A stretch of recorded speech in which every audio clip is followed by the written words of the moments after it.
যে ওনার মানে রক্ত আসতেছে নাক দিয়ে এবং মুখে একটু ফেনা দেখা গেছে, এটা দেখছি। মাথায় আঘাত, রক্তপাত দেখছি। আমরা ছিলাম সবাই মিলে বাসায় বাসায় থাকার পরে আমার মধ্যম ভাসুর গেছে ওদের সাথে, মানে ওই যে আমাদের খেরের পালা ছিল ওটা, মানে বলছে যে ওরা কইছে যে ভাঙ্গিয়ে নিতে, মানে আমার ভাসুর বলছে যে তোরা বেড়া দিবি, ওর উপর দিয়ে আমরা খের খুলে নিব। মানে এরকম কথা বলার কারণে ওরা দুই এক কথা বলছে, এরাও বলছে, বলার কারণে মানে ওইখানেই মারামারি করছে। আমরা বাসায় ছিলাম, জানি না। পরবর্তী যখন ডাকছে তখন আমরা গেছি, যাওয়ার পরে মানে আমার যে ভাসুর মারা গেল ওকে বেশি মারছে একটু। মানে মারার পরে যে বাদাম ছিল ওইখানে বাদামের উপরে মানে পড়ে গেছে, তারপরে ওরা ৩-৪ জন মিলে আবার ওইখানে মারছে।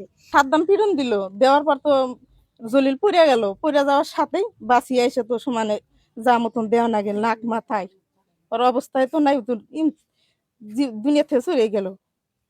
মারলো সাদ্দাম আর বাঁচিয়া, রেজ্জাক, তানজিনা, বাদশা।